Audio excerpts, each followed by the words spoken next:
이제부터 시편 탐구 제2강 시편 3편을 함께 공부하도록 하겠습니다. 오늘은 그 첫 번째 시간이 되겠습니다.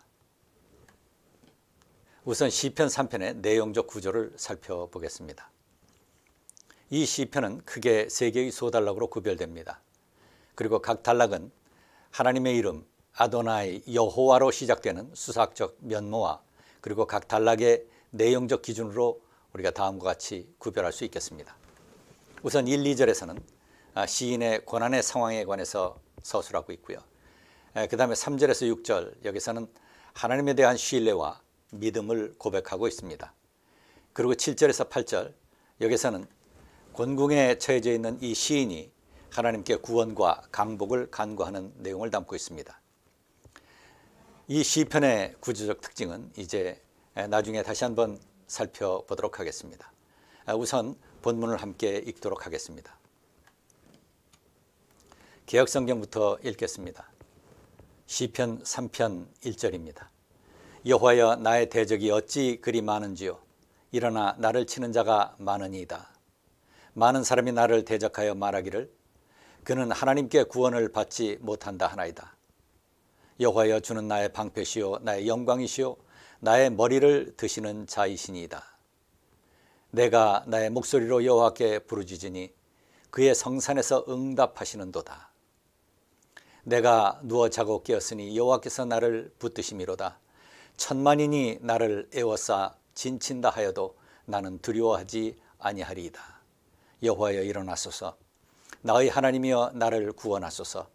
주께서 나의 모든 원수의 뺨을 치시며 악인의 이를 꺾으셨나이다. 구원은 여호와께 있사오니 주의 복을 주의 백성에게 내리소서. 이제 표준세번역으로 다시 한번 읽겠습니다. 주님, 나를 대적하는 자들이 어찌 이렇게도 많습니까? 나를 치려고 일어서는 자들이 어찌 이렇게도 많습니까?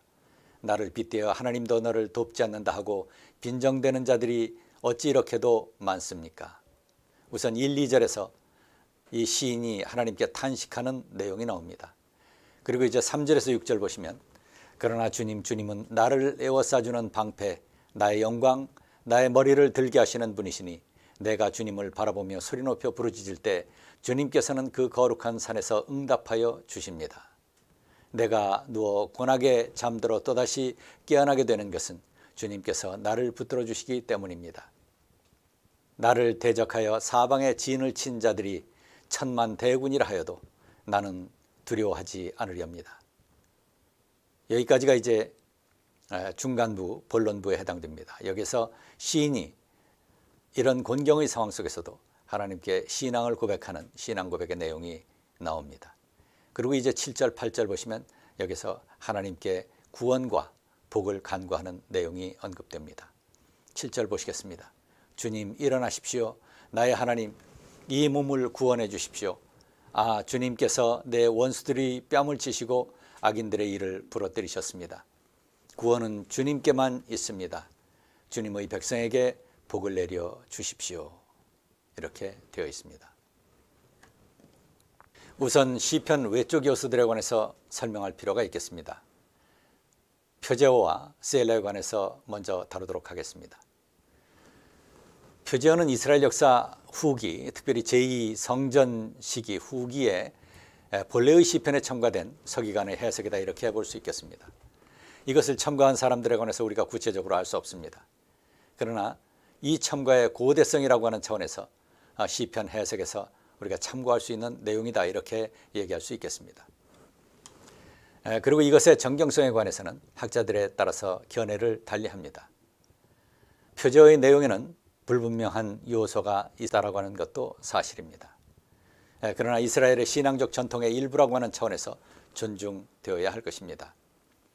우선 시편에서는 사무엘서와의 연관성을 제시해 놓은 13개의 시편이 있습니다. 3편, 그리고 7편, 18편, 34편, 51편, 그리고 52편, 54편, 56편, 57편, 그리고 59편, 60편, 그리고 63편과 142편입니다. 이 해석의 정경적 가치를 인정할 수도 있고 그렇지 않을 수도 있습니다. 그러나 적어도 이 표제어들의 내용은 각 시편의 주안점을 서론적으로 이해하는 데 도움이 됩니다.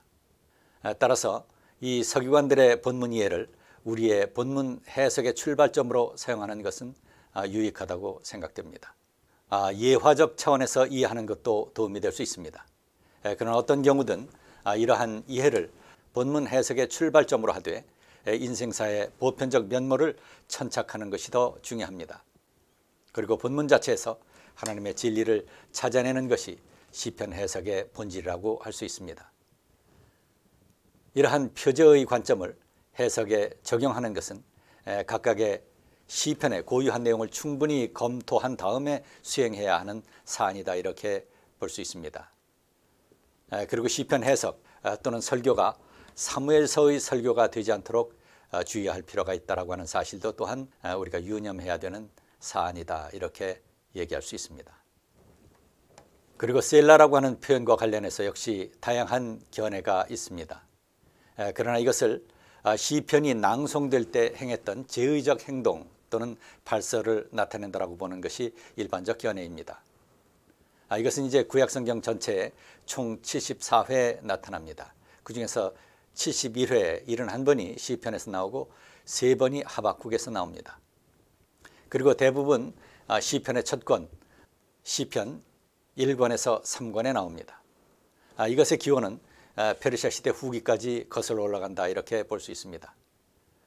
그리고 그 기원은 히브리 동사 살랄, to lift up이라고 하는 의미를 가진 동사 살랄이 있습니다. 여기에서 유래된 것으로 보아서 이 셀라를 목소리를 높이는 표식이라고 보기도 합니다. 그리고 경배하다, 엎드려 경배하다 또는 기도하다라고 하는 것을 의미하는 아람어 짤라, 다시 말해서 to bend, to pray라고 하는 의미를 가지고 있는 이 아람어 동사 짤라의 히브리 동사에 해당되는 살라에서 유래된 것으로 보기도 합니다. 그래서 이것을 바탕으로 해서 이 셀라를 엎드려 경배하라고 하는 표식으로 해석하기도 합니다.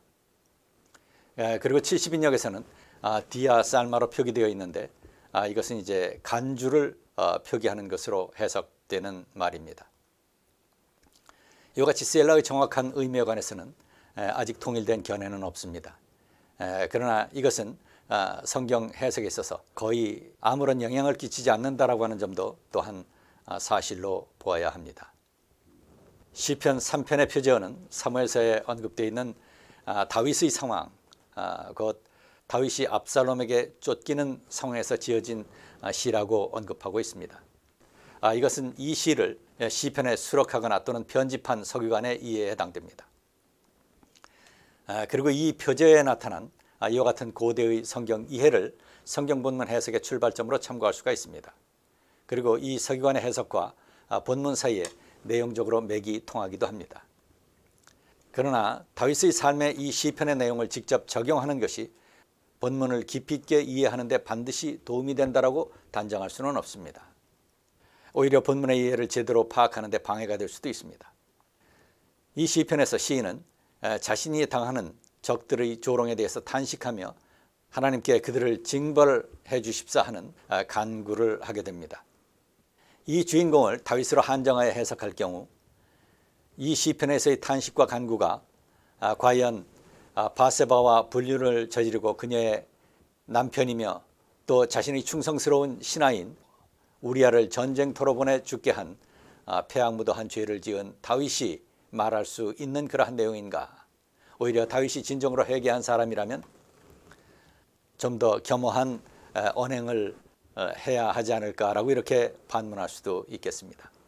물론 하나님은 그러한 사람도 용서하시고 이러한 간구도 가능하게 하시는 긍휼의 하나님이심이 사실입니다.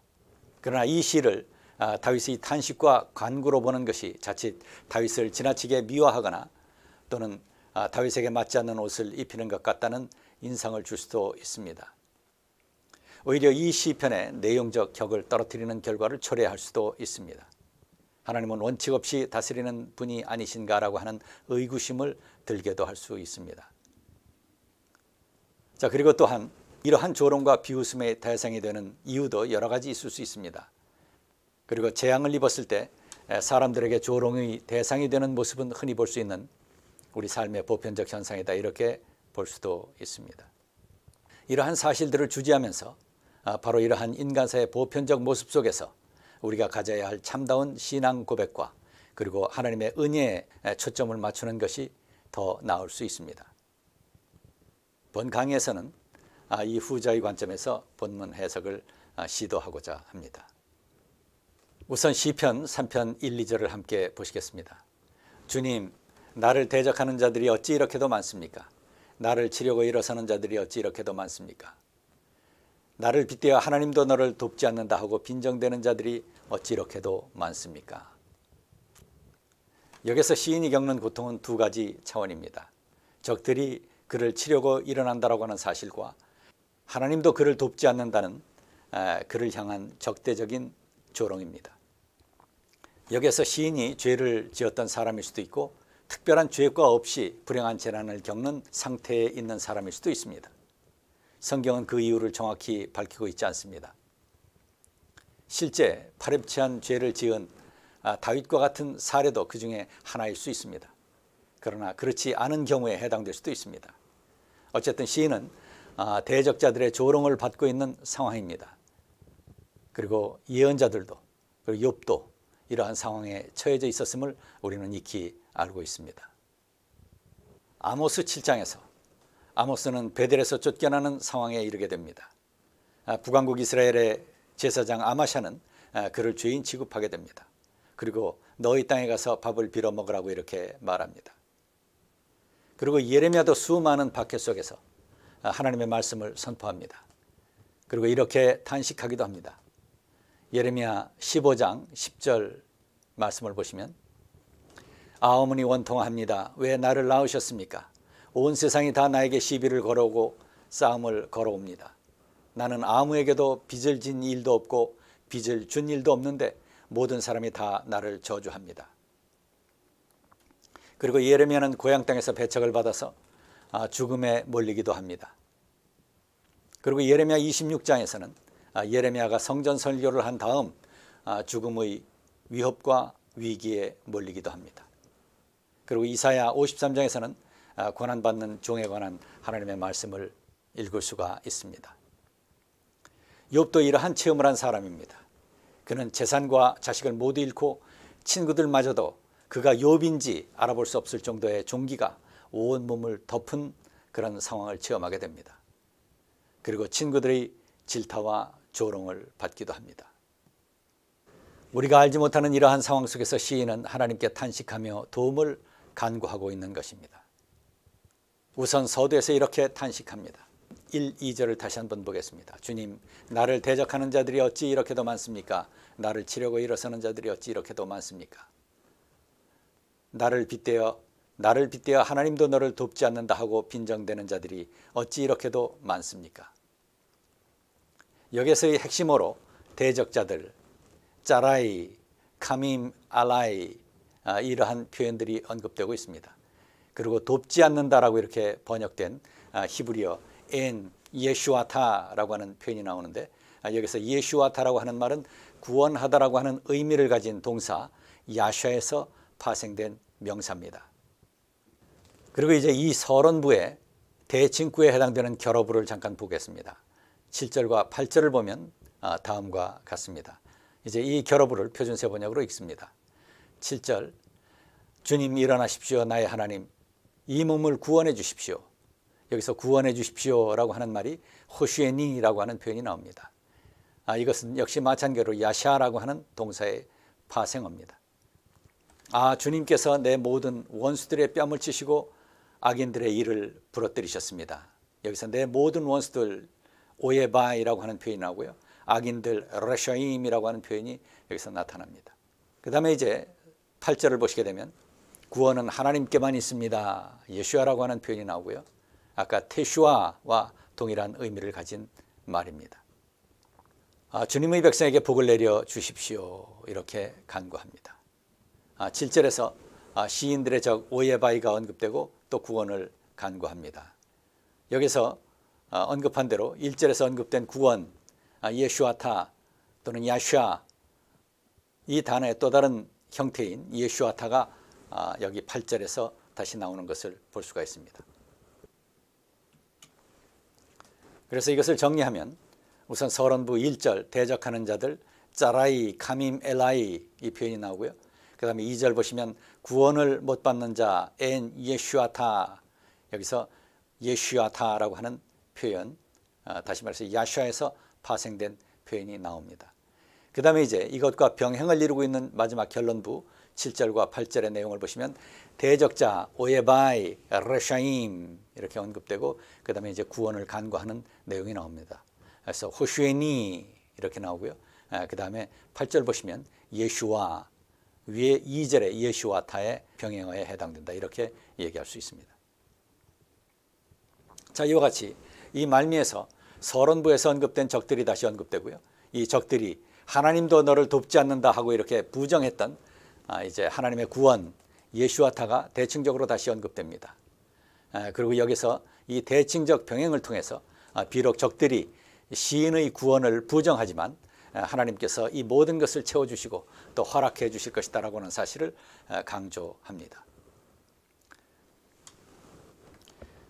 그리고 이렇게 서론에서 제기된 탄식이 결에서 소망의 간구로 바뀝니다. 그런데 이렇게 소망의 간구로 바뀌기에 앞서서 3절에서부터 6절에서 하나님에 대한 시인의 믿음이 고백됩니다.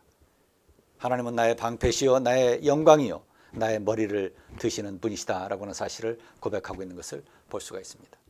이와 같이 하나님께 소망을 두어야 하는 믿음의 당위성을 선포하고 있는 것입니다. 이와 같이 서론과 결론이 병행을 이루고, 그리고 동시에 이 결론은 중앙부에서 고백된 신앙 고백을 기초로 한다라고 하는 특징을 보여줍니다. 그래서 이 세 개의 수호단락이 서로 유기적으로 연결돼서 내용적 차원에서의 3단 양식 구조를 이룬다 이렇게 얘기할 수 있습니다. 이러한 문학적 장치를 통해서 탄식과 절망에서 시작한 시인의 고통, 이게 서론부의 내용이죠. 그 다음에 하나님에 대한 믿음, 중간부의 내용입니다. 바로 이 하나님에 대한 믿음을 통해서 이제 신앙적 승리의 길을 명료하게 증거합니다. 이것이 바로 7, 8절에서 언급되고 있는 하나님에 대한 간구에서 표출되고 있는 내용이다 이렇게 볼 수가 있겠습니다. 이렇게 서론부, 중앙부, 결론부가 서로 유기적으로 연결돼서 이 선포의 내용을 강조한다라고 하는 그런 시적 탁월성을 보여주고 있습니다. 더욱이 수사학적 차원에서 이 세 단락은 하나님의 이름 신명 여호와로 시작됩니다. 그래서 세 개의 소단락이 바로 이 신명을 중심으로 해서 시작하고 서로 연결되어 있는 것을 관찰할 수가 있습니다. 이와 같이 수사학적 차원에서 그리고 내용적 차원에서 3단 양식적 구조를 기초로 구성되어 있다 이렇게 정리할 수 있겠습니다. 바로 이러한 구조적 틀 안에서 사랑과 은혜와 구원의 하나님에 대한 위대한 신앙을 고백하고 있는 특별한 시편이다 이렇게 얘기할 수 있습니다. 그래서 이것을 다시 한번 좀 정리해 보면 서론부 1, 2절입니다. 여기서 신명 여호와 혹격으로 언급됩니다. 이것이 바로 도입부에 해당되고요. 여기서 고난의 상황에 대한 시인의 탄식이 언급됩니다. 그 다음에 이제 본론부 3절에서 6절 보시면 여기 마찬가지로 여호와, 그래서 이 혹격이 먼저 언급됩니다. 그래서 본론부를 시작하고요. 여기서는 내용적 차원에서 하나님에 대한 신뢰와 믿음을 고백하는 신앙 고백이 선포가 됩니다. 그리고 이것을 바탕으로 이제 결론부 7절에서 8절 여기서 다시 여호와 아도나이 혹격으로 하나님이 언급되고요. 여기서 명령형 동사를 통해서 하나님께 그의 고통에서 구원과 승리를 달라고 하는 그런 간구를 하는 것을 볼 수가 있습니다. 그래서 여기서 이제 구원과 승리와 강복에 대한 소망과 간구가 언급되고요. 그래서 특별히 7절에서는 구원과 승리, 8절에서 역시 구원 그리고 백성들에게 복을 내려 주십사 하는 그런 간구의 말씀을 드리고 있는 것을 볼 수가 있습니다. 이와 같이 이 시편은 서론부, 본론부, 결론부 각 소단락 맨 앞에 하나님의 이름, 신명을 혹격으로 시작하면서 그 내용을 전개하고 있고요. 그리고 내용상 서로 유기적으로 연결돼서 하나님께서는 우리의 모든 탄식 가운데, 우리의 모든 곤경의 상황 가운데서 우리를 건져주시는 바로 구원과 사랑과 긍휼의 하나님이시다라고 하는 사실을 선포하고 있는 것이고요.